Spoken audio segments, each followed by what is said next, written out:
Sean todos bienvenidos a un nuevo capítulo de Más Arte, Más Ciudad. Como invitado especial hoy nos acompaña el gran artista plástico Raúl Zuleta. Bienvenido, Raúl. Muchas gracias, John. ¿Cómo estás? Muy bien, contento de tenerte hoy bajo el ente Más Arte, Más Ciudad.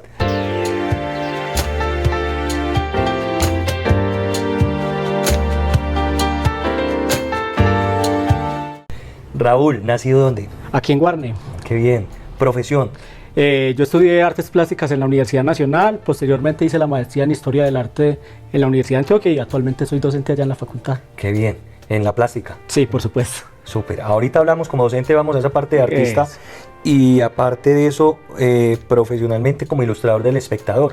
Sí, digamos, como artista realmente la carrera empezó desde muy pelado aquí en Guarne, estudiante en la Casa de la Cultura, es decir que desde los 10 años ya estaba metido en todo este mundo de manera informal y paralelamente como a esa exploración en el arte, yo decía que mi hobby era la caricatura también, pero con los años ese hobby fue creciendo y fue parte o es parte importante de mi carrera y con ello inicialmente me desarrollé más con concursos internacionales, es decir que a la fecha tengo como 65 premios en diferentes concursos de caricatura.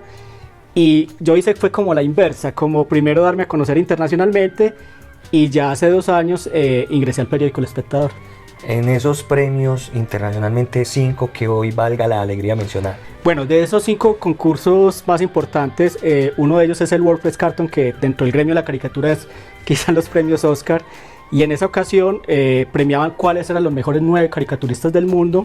Y bueno, empezando, digámoslo así, mi carrera, estuve entre esos 9, que es un concurso pues que se lo ganan ya caricaturistas veteranos con grande trayectoria, así que fue súper importante para mí viajar a Europa a recibir ese premio. Ese mismo año en la Ciudad de las Ideas en México obtuve el 2º lugar.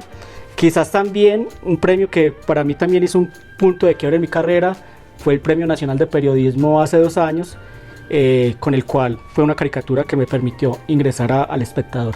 Además de eso marca una diferencia ante los demás caricaturistas, que es una obra diciente sin necesidad de texto.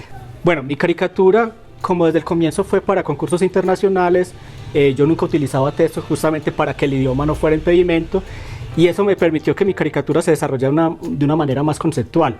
Para mí el texto es el último recurso. Y bueno, entonces ya cuando empiezo a publicar en Colombia a través del Espectador, mi caricatura tiene esa cualidad de no utilizar texto. En algunas ocasiones, como digo, es el último recurso, porque además me interesa algo muy importante y es que una de las características que tiene la caricatura es que las noticias pasan y las caricaturas pierden vigencia. Yo lo que hago es cómo hechos o situaciones que están sucediendo, cómo las resuelvo de una manera más inteligente para que la caricatura siga aportando en el tiempo y se vuelva como un testimonio, en este caso, de la historia de Colombia. ¿Te gusta la política? No mucho, creo que no soy como tan activo políticamente, pero sí como ciudadano creo que todos somos políticos y todos nos hacemos como una opinión de lo que está sucediendo. E incluso mis caricaturas a veces resuelvo ciertos temas de una manera neutra, no porque no me interese tomar posición, sino para que justamente en mi trabajo en una caricatura confluyan esas posiciones que se dan frente a diferentes temas. Raúl, ¿cómo asocias o vinculas historia, arte, política y acontecimientos en el transeúnte, en medio de lo religioso y lo sociopolítico? Bueno, durante toda mi carrera o trayectoria he hecho un poco de todo. Y a veces me preguntaba, bueno, o sea, soy como un montón de muchas cosas. Y en un principio eso me generaba como un conflicto interno. Pero en alguna ocasión me hacía como la pregunta de, yo tengo muchas preguntas y no todas se responden de la misma manera. Entonces entendía que hay unas reflexiones, unos intereses personales, unos cuestionamientos que quizás unos tomaban más la dirección desde el campo de la pintura, desde la historia del arte, desde la caricatura política, desde el humor gráfico en general. Entonces he entendido que esa es mi cualidad, de que incluso por eso también mi trabajo no responde a un estilo específico, porque es más bien como la necesidad de esas preguntas que me determina, bueno, cuál es la mejor manera de resolver esto. Y además creo que hay una línea invisible o muy delgada, que es sentarte en tu estudio, hacer una caricatura, un tema, de ilustrar una noticia, de hacerlo meramente profesional y después, un momento a otro, sentarte a pintar, a trabajar una obra que no sea ilustración y que sí sea arte? Bueno, eso es muy interesante lo que tú preguntas, y en alguna ocasión escribí un artículo para una revista en Argentina que justamente reflexionaba sobre los falsos límites entre el arte y la caricatura, y hacía un recuento histórico de cómo artistas como Dumier son artistas pero a la vez caricaturistas, y en el caso nuestro con Ricardo Rendón estudió artes, sus caricaturas están partes de la colección del Banco de la República, el Museo de Antioquia. Entonces ahí entendí que a la caricatura se llega por diferentes caminos. Hay algunos que son diseñadores gráficos y terminan haciendo caricatura, otros son periodistas, otros escritores, y yo soy artista.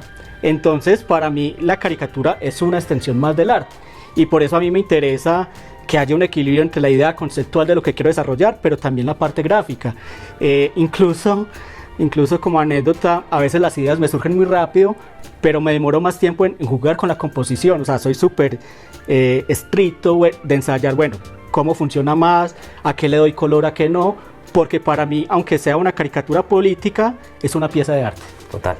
Bueno, vamos a esos inicios que recuerdo bien, un bagaje cuando yo apenas también me estaba acercando al arte, que empecé a ver unas piezas tuyas, los famosos fragmentos de Chivas, que es algo muy arraigado al oriente antioqueño, específicamente a los paisas, y como que este medio de transporte que se utilizaba en los años 70, 80, 90, y que es un arte que arabesco, simétrico, no es de estudio, sino de ir como delegado de familia, y muy pintoresco. Sí, bueno, el solo hecho de ser de Guarne y estar muy comprometido con el municipio me ha permitido como generar diferentes preguntas sobre el mismo pueblo. Por un lado, cuando terminé mi maestría en Historia del Arte, hice toda una investigación sobre María Villa, que era una artista guarneña, sí, de lo que es el primitivismo, el arte naif, que pasó a la historia del arte colombiano. Hice toda una investigación de ella, y asimismo me acerqué al tema de las chivas, porque justamente Guarne es uno de los pocos municipios que tiene una gran cantidad de chivas en muy buen estado y activas como vehículos. Entonces empecé toda una investigación sobre el devenir histórico, de dónde nace, y la pregunta que me surgió ahí es ¿cómo hago para mostrar estos diseños, pero con el nivel de que es una obra de arte? Y lo que hice fue, con un colectivo que nos denominamos los tapetuceros, fue inicialmente hacer una serie de murales aquí en Guarne, llevando esos diseños a las paredes, y luego los empezamos a aplicar en lienzos, haciendo cuadros de mediano y pequeño formato. El solo hecho de trasladar esos diseños al campo del arte, que sería la técnica del lienzo, el acrílico, el óleo, era mostrar que eso tenía un valor más allá de lo popular. Entonces ese es un proyecto que está ahí. Como te decía ahorita, tengo muchas preguntas y no todas se responden de la misma manera, pero siempre he sentido un compromiso mucho con mi pueblo. Y manejas unas técnicas en toda su totalidad, que pasas al tema abstracto, y ahí viene una serie que se desarrolla bastante bien. El Dorado predomina mucho en esta obra abstracta, ¿no? Sí, bastante. Muy al inicio de la carrera en la Universidad Nacional, esas preguntas existenciales se cruzaron con la tradición religiosa del pueblo, y ahí justamente nació también esas inquietudes espirituales mías, y muy tempranamente en la carrera sentí que era lo abstracto, y ahí empecé a desarrollar muy cercano como al expresionismo abstracto, y se empezó a configurar una paleta muy particular, que era el dorado, porque el dorado es como ese color que tiene una connotación sagrada, pero que es muy común a cualquier religión, a cualquier corriente espiritual. Entonces durante todo ese tiempo desarrollé unas pinturas abstractas, efectivamente el dorado como protagonismo, aparecía quizás también el rosado, muy colores tierras, y paralelamente como a ese gesto que me interesaba mucho, aparece una pregunta por el cuadro, porque algo que me cuestionó a mí mucho con la pintura era que en los libros de historia siempre aparece la reproducción de la imagen del cuadro, pero cuando uno tiene la experiencia física y real de estar en un museo, por ejemplo en los museos de Europa, uno ve que ya no es solamente la superficie lo que está pintado, sino que el marco genera una condición objetual a la pintura. Y eso a mí me cuestionó mucho. Entonces, incluso una de las primeras exposiciones mía, que se llamó Profanaciones, lo que hice fue desbaratar los cuadros, profanar la pintura en su sentido literal, y aparecían telas, pedazos de marcos. Entonces resulta que por ejemplo, esa frase que comúnmente se habla de la pintura, y eso viene desde el Renacimiento con la perspectiva, y era que el cuadro es una ventana, y eso lleva mucho a lo que es la pintura figurativa. A mí la pregunta que se me formaba era, ¿y de qué está hecha la ventana? Y entonces empiezo como casi una taxonomía del lenguaje de la pintura, entonces empiezo a jugar con los marcos, la tela, eso me lleva al espacio, y esa fue quizás la premisa que yo desarrollé ya teóricamente en mi tesis de maestría. Súper. Vamos a un corte comercial y ya regresamos.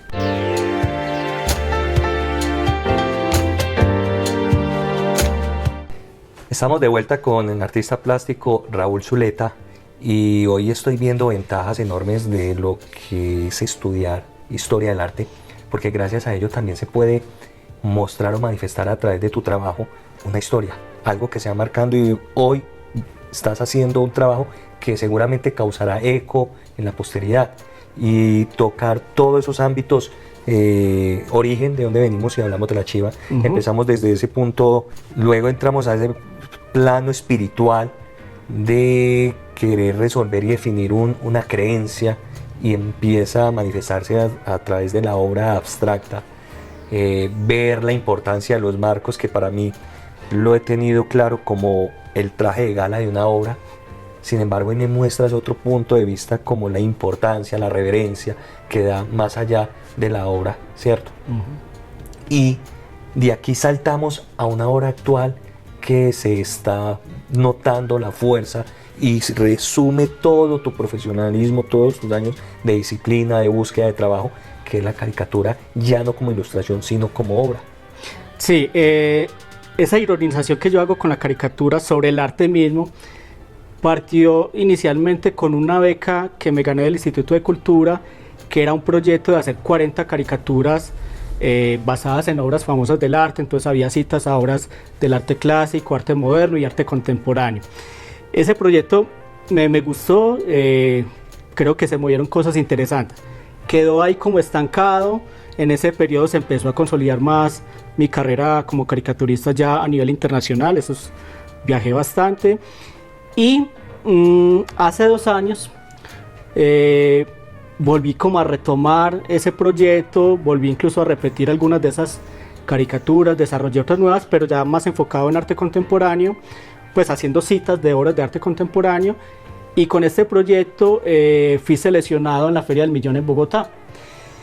Y fue muy interesante lo que sucedió allá, porque realmente fue una acogida impresionante que tuvo mi trabajo. Se vendieron muy buenas piezas a un muy buen precio, el público le encantó. Incluso en esa feria conocí a Diego de Arteria, le encantó, y él iba con Eduardo Serrano, y él fascinado pues viendo el trabajo, y más que conocía toda la historia del arte.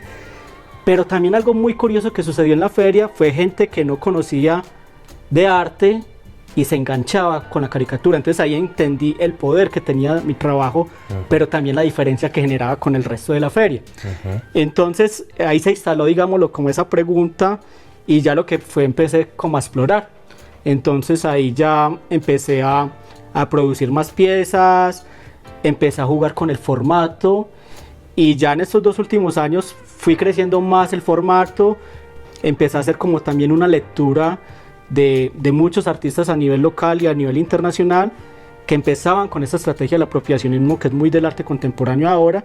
Pero entonces me hacía la pregunta, bueno, mi trabajo, ¿cómo juega la diferencia ahí? Y justamente entendí un poco lo que tú señalabas, y es justamente mi bagaje. Por un lado, una larga trayectoria como caricaturista, pero por otro lado, mi formación como historiador de arte. Entonces ahí confluía de que esa manera que yo interpretaba las obras de arte no era tan superficial, sino que yo leía muy bien el contexto quizás histórico de la obra, del artista, del periodo, pero también una lectura con el arte contemporáneo. Entonces es maravilloso lo que está surgiendo con mi trabajo. También me genera un montón de preguntas, porque hay algunas obras que se están desarrollando muy realista, pero creo que ese comentario irónico es lo que hace la diferencia en mi trabajo. Total. Además, Raúl, que ese movimiento de apropiación no necesita uno atropellar la técnica de otros artistas que ya sean consagrados, y que uno la hace de manera propia con ese sello y es distinta, clara la obra de X o Y artista con renombre. Total, un poco lo que estoy experimentando ahorita es justamente la caricatura, cómo permite hacer referencia a estos artistas o a una obra puntual del artista, pero guardando la distancia, porque el asunto no es copiar. Porque digamos, cuando se copia, empieza a tener más protagonismo la habilidad, llamémoslo artística de la copia, y el comentario queda en segundo plano. A mí me interesa es más que el comentario sea lo fuerte, que incluso también la caricatura, al jugar con las proporciones de los cuerpos y todo eso, permite enriquecer incluso la obra que se está citando. Entonces creo que ahí estoy encontrando esas cualidades de mi trabajo, pero también rescato algo de muchos de los apropiacionistas, es el valor pictórico. Y eso es algo que también me interesa mucho, de que no solamente reproducir la imagen, sino que también entra en juego el valor pictórico, la pincelada, todo ese tipo de características que es propia de la pintura. Entonces también hay que entender desde qué lugar estoy haciendo un apropiacionismo, si lo estoy haciendo desde el lugar de la escultura o si lo estoy haciendo desde el lugar de la pintura o el dibujo. Aplaudo eso, porque en verdad es ser fiel a tu técnica, a tu trazo, a tu sello, sin necesidad de copiar disimuladamente a ningún otro. Total. Raúl, como docente, háblame un poco qué es lo que más le cuentas o les pides a tus alumnos. Bueno, la docencia apareció en mi vida muy rápidamente, muy temprano, ya a mitad de la carrera, cuando estaba estudiando el pregrado en la Nacional, se dio la oportunidad de empezar a dar clases aquí en mi municipio a niños, jóvenes y adultos. Entonces fue muy interesante cómo empezar a transformar la vida de las personas con el arte, proyectos muy bellos de ir a las veredas y enseñarles a los niños diferentes técnicas de pintura, dibujo. Entonces ahí fue naciendo como esa vocación de docente que fue sorprendente, pero sí tenía vocación y un espíritu de compartir. Paralelamente a eso empecé a trabajar en otros lugares como en la Universidad de Antioquia, pero inicialmente en los cursos de extensión que era con niños. Y ya luego de haber cursado la maestría, se me da la oportunidad de empezar a dar clase en el pregrado en la universidad. Y durante muchos años pues he trabajado como docente. Quizás también el volcarme tan demasiado a la docencia en algunos momentos hizo que mi obra se pausara como por algún tiempo. La docencia realmente me encanta el compartir. Siento que el arte es como un gran iceberg y a veces pensamos que ese gran iceberg es solamente vender la obra comercialmente en museos y galerías, pero esa es quizás para mí solo la punta del iceberg. Entonces la pregunta es, ¿y el arte cómo puede tocar a las personas?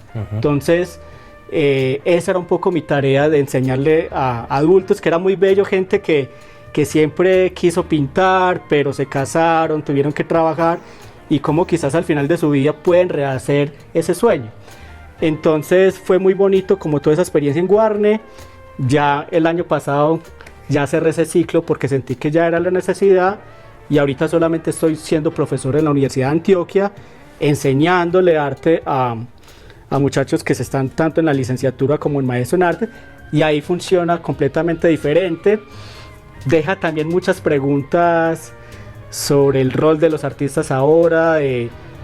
Aún me cuesta entender cuáles realmente las motivaciones de muchas personas que ingresan a estudiar artes, porque es unos estímulos muy diferentes a cuando yo estudiaba y muchos de mis compañeros. Sí, eso es cierto, y creo que le meten demasiada teoría ahí y se desvanece un poco la técnica. ¿O qué crees que esté pasando hoy en las esferas de las academias? Yo creo que la gran falencia que se tiene hoy en la educación en artes, más que el sistema, es de que los muchachos, los estudiantes, no están llegando a la carrera de artes por vocación. No sé realmente cuál es la motivación que entran, y son muy pocos los que, empezando la carrera, realmente sueñan con ser grandes artistas, todo ese tipo de sueños. Y de esa manera yo entré a la carrera. O sea, yo desde niño ya sabía que quería ser artista, y como decía con mis compañeros de esa generación, yo estudié con Danilo Cuadros, con Alejandro Tobón, éramos muy empeliculados en la carrera. Y ese espíritu los estudiantes de ahora no lo tienen. Se ha ido perdiendo. Ahora es más el libreto que que realmente lo que dijiste hace un ratico, Exacto. la pasión, Exacto. el romanticismo, que es lo que mueve el arte, porque lo demás es resistencia. Claro, total. Te pregunto, Raúl, ¿hacia dónde crees que se esté yendo el arte o se esté direccionando? Si bien con la modernidad era muy claro como cuál era esa ruta de evolución que iba tomando el arte, en el tiempo contemporáneo donde estamos una especie como de espiral, Sí. donde esa espiral vuelve a tocar quizás unos puntos, pero ya desde otro nivel. Yo siento que después de los 70, cuando el arte conceptual se fue tanto a lo conceptual que anulaba la materialidad, creo que hoy en día el arte está volviendo a recuperar la materialidad. Que es cíclico. Sí, entonces no es gratuito que incluso en pintura, por ejemplo, se está volcando demasiado nuevamente a lo figurativo. Total. Incluso yo que era abstracto, o soy abstracto, hay una pulsión ahí que nunca desaparece, la abstracción en Colombia no se desarrolló tanto. Pues incluso a nivel comercial no se ve tanto. Uh-huh. De pronto los que más pudieron predominar fue un Manuel Hernández, un Carlos Rojas. Exacto. Y ahorita, digamos, en el momento actual, quizás el único abstracto que es muy exitoso es Hakan Amijoy. Uh-huh. Pero Luis Luna, que es para mí uno de mis pintores favoritos, comercialmente no es tan activo. Pero entonces, volviendo al caso, siento que el arte o los artistas sienten esa necesidad por la materialidad. Entonces, Creo que estamos volviendo a los inicios de... Sí, o sea, por lo menos de que el arte no solamente responda a unas ideas conceptuales, sino que también exista el ejercicio del artista jugar con el material, sentir el material e incluso hacer el material propio, que es lo que sucede a muchos artistas que uno ya los identifica, ve, este es el de este material, este es el otro. Creo que el arte, independiente de todas las movidas que se juegan a nivel de mercado, a nivel teórico y todo eso, el artista no debe como romper esa relación con los materiales. Raúl, ¿qué esperas del arte? Lo que espero del arte es seguir haciendo arte, porque a veces esa pregunta uno se la hace si haría otra cosa y definitivamente no lo haría, aunque tampoco recomendaría que alguien estudie artes, porque ahorita las dinámicas son muy diferentes, son muy complejas. Incluso en algún texto que escribí una vez decía que en el arte es quizás la carrera donde la persona se tiene que enfrentar a las mayores frustraciones. Frustración de no pasar a una convocatoria, frustración de no vender, incluso la frustración misma de no saber qué pintar y entrar en ese caos. Entonces, si alguien está... síndrome de impostor. Ajá, si alguien realmente está motivado a ser artista, también tiene que tener una capacidad de resiliencia muy importante. Pero lo que uno espera del arte es poder desarrollar o quizás dar todo eso que uno quiere, pero al mismo tiempo que el arte le permita a uno a sentir a la vida, o sea, sentir esa existencia independiente del éxito, independiente como un montón de cosas relacionadas al arte, pero como estilo de vida. Exacto, pero que realmente el compromiso es primero yo con la creación de obra y ya lo que sucede a partir de ahí de ventas, comercialización, exposiciones, son cosas externas, secundarias. Total. Se nos acaba el tiempo, no quisiera despedirme sin antes decirte que las cámaras están a tu entera disposición. Hoy, ¿qué dirías bajo el ente Más Arte Más Ciudad? Bueno, no, la invitación y esta gran oportunidad de conversar con John es como que conozcan, invitarlos a conocer mi trabajo, que es un trabajo muy particular, que quizás muy diferente a lo que se está viendo en el sistema del arte, y es cómo con la caricatura, valiéndome de un humor, de una ironía, pero a la vez también de unos comentarios muy serios y reflexivos, presentarles a ustedes un trabajo que a la vez es una invitación para que se acerquen al arte. Seguramente van a encontrar caricaturas mías, pinturas mías que no conocen, ve esto, a qué artista hace referencia, pero ahí es la invitación a que con mi trabajo empiecen a acercarse a la historia del arte, a los artistas y también a completar la obra, porque la obra se complementa con esas interpretaciones que ustedes les dan y todas ellas son muy válidas. ¿Dónde podemos encontrarte? Bueno, inicialmente pues tengo un Instagram, Zuleta Cartonista, ahí pueden ver parte de mi trabajo que publico para El Espectador, pero también ahí constantemente estoy publicando mis producciones en pintura. Gracias, Raúl, por hoy hacer No, parte a usted, muchas gracias por venir Ciudad. acá. Te invito a que despidas el programa. Bueno, hasta luego a ustedes y muchas gracias por escucharnos. El arte de la caricatura. Chao, chao.